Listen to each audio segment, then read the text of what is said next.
Assalamualaikum warahmatullahi wabarakatuh. Saya Almereza Bilkisti dengan NIM 2007016110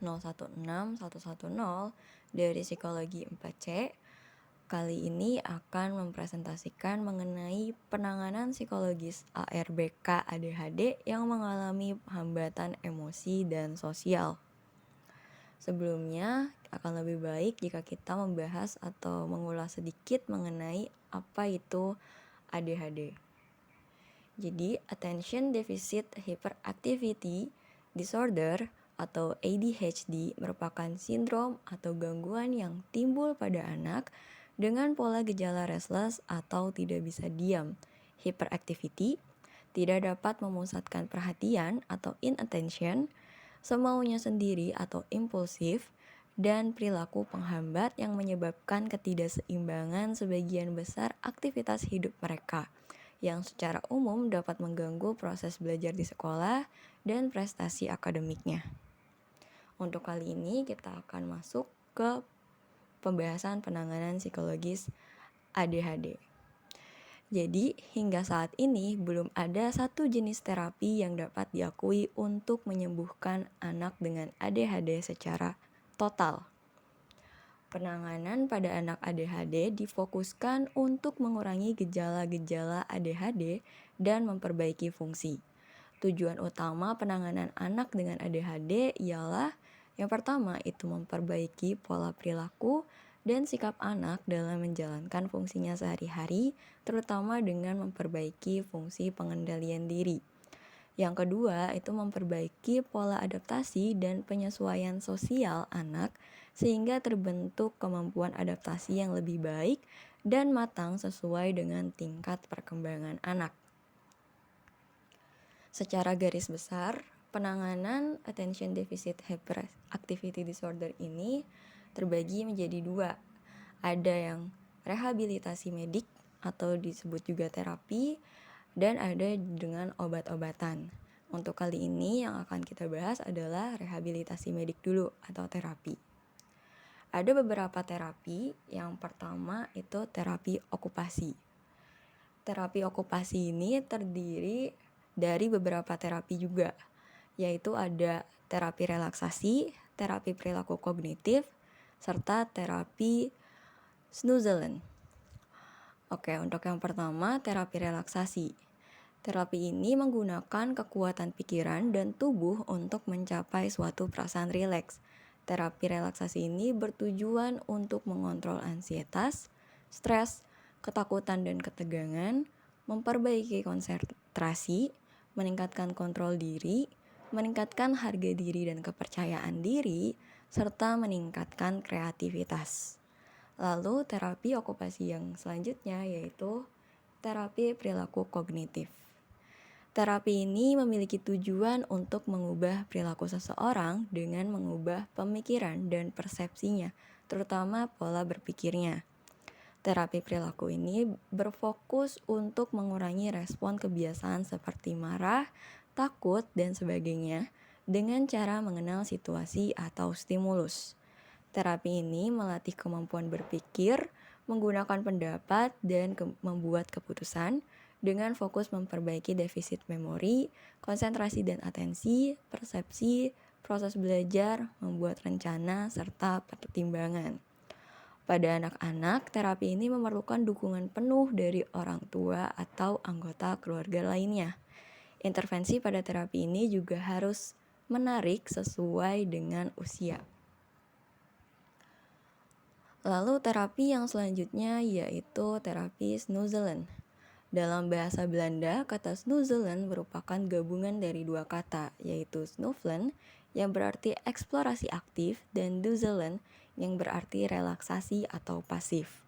Terapi ini dilakukan untuk memengaruhi sistem saraf pusat melalui pemberian rangsangan yang cukup pada sistem sensori primer, yaitu penglihatan, pendengaran, peraba, perasa, dan penciuman, serta pada sistem sensori internal seperti vestibular dan proprioseptif.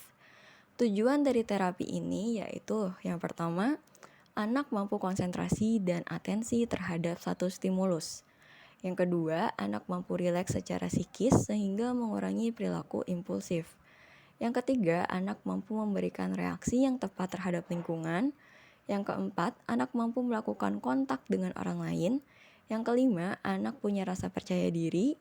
Yang keenam, anak mampu mengeksplorasi lingkungan. Dan yang ketujuh adalah anak mampu rileks secara fisik yang ditandai dengan penurunan muscle tension. Ruangan Snoezeland dirancang khusus untuk memberi stimulasi pada berbagai sensasi, menggunakan efek lampu atau cahaya, warna, musik, wangi-wangian, dan sebagainya. Peralatan dari terapi ini juga disesuaikan dengan tiap-tiap anak. Yang pertama, untuk stimulasi visual itu menggunakan proyektor dengan gambar. Lalu stimulasi pendengaran atau suara itu menggunakan kaset relaksasi atau getaran suara dari peralatan musik. Lalu untuk olfaktori atau bau itu menggunakan aromaterapi yang dapat mengurangi tingkat kecemasan. Lalu ada gustatori atau rasa, itu setiap zat makanan menyediakan rasa yang berbeda atau tekstur yang berbeda. Lalu yang selanjutnya stimulasi taktil atau sentuhan, yaitu menggunakan bantal dan kasur dengan vibrasi atau dengan kain bertekstur. Lalu yang selanjutnya itu rangsangan proprioceptif dan vestibular atau gerakan menggunakan kursi goyang dan juga rocking horse. Baik, setelah terapi okupasi, ada juga yang selanjutnya itu adalah terapi psikologi atau dikenal juga dengan psikoterapi. Psikoterapi yang diberikan itu termasuk pada pelatihan kepada orang tua dan dalam memperbaiki lingkungan di sekitar rumah dan juga kepada guru untuk lingkungan di sekolah.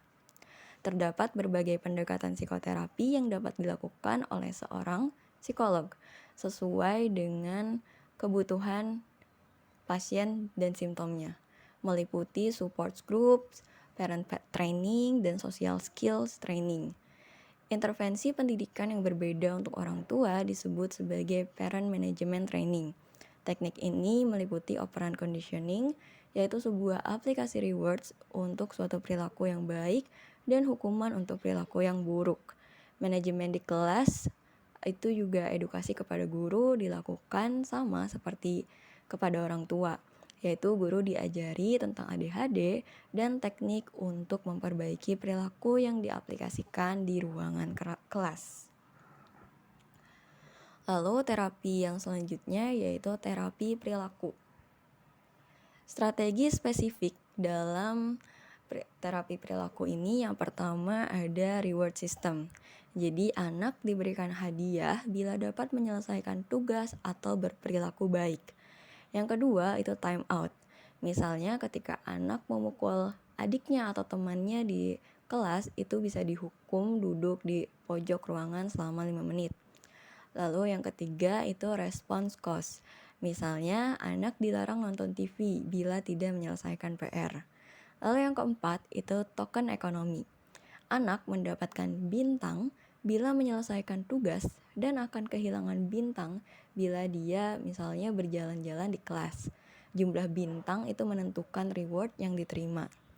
Dalam hal ini penting untuk ditekankan bahwa dukungan orang tua sangat menentukan suksesnya terapi.